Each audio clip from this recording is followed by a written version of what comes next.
You know, it's great to welcome President Biden to the UK for, I think, the fourth time since he's become president, but particularly to a part of the UK that is very special and dear to him. It also reminds us of the contribution that America made to the peace process as we celebrate the 25th anniversary of the Good Friday Agreement. And President Biden and I spoke a lot about that, and we spoke in particular about the incredible economic opportunities that are there in store for Northern Ireland. And we talked about the investment potential that is there, the companies that want to invest in Northern Ireland. I think that's incredibly exciting. It will bring growth, jobs and prosperity to Northern Ireland, and I know he shares my ambition to see the institutions here back up and running. That's what people and businesses in Northern Ireland deserve.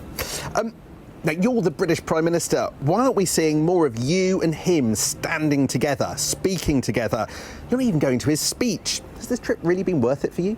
Well, it's the fourth time that President Biden has visited the UK since he's become president, and he and I had a very good discussion today about a range of issues: economic investment in Northern Ireland, but also a range of foreign policy issues, the importance of economic security. And that comes on the back of a meeting I had with him last month in the US. I'm seeing him again next month at the G7, and then I'm going to Washington in June. That we're very close partners and allies. We cooperate and talk on a range of things, whether that's supporting Ukraine or, as I said, economic security. I think actually the relationship is in great shape, and the President and I have lots that we're working on together. Now, junior doctors are on strike for many days.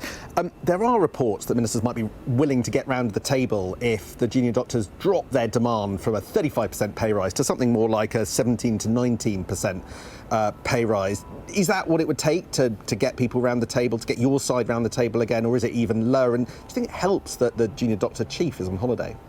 Look, I was surprised to read that, but look, what I'm focused on is making sure we get the right outcome for patients and taxpayers. And I think the government's got a track record in showing that it can get round the table and find reasonable compromise and a way through these difficult situations, as we've already done with several other health unions that represent over 1 million NHS workers, including nurses and paramedics. That's what we've already done, and we've done that in other sectors too. So I think, as I said, we are keen to find accommodation. We're happy to talk about pay settlements that are reasonable, that are fair, that are affordable for the taxpayer, and allow us to continue delivering on our promise to halve inflation. Because ultimately, that's what we all need to do to ease the burdens on the cost of living. That's what the government is committed to delivering. Now, the Scottish First Minister, the new Scottish First Minister, Hans Evers, is about to announce that he's going to legally challenge the veto against Scotland's gender reforms. What do you make of that?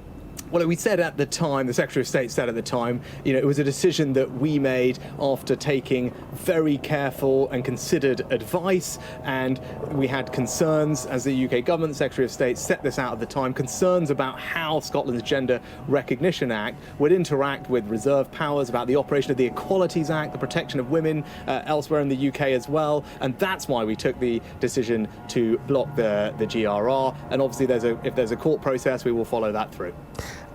Now, over the weekend, Labour have been claiming on social media that you don't think adults convicted of sexually assaulting children should go to prison.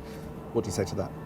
Yeah, I said at the beginning of this year I was focused on delivering for the British people. There were 5 things I said I wanted to do, which was to halve inflation, grow the economy, reduce debt, cut waiting lists, and stop the boats. And that's what I'm focused on, day in, day out, delivering for people. And I think that's what the British people want to see from their politicians. Less talk, more action, making a difference on the things that matter. Those are the 5 priorities I set out, and that's what I'm going to focus on doing.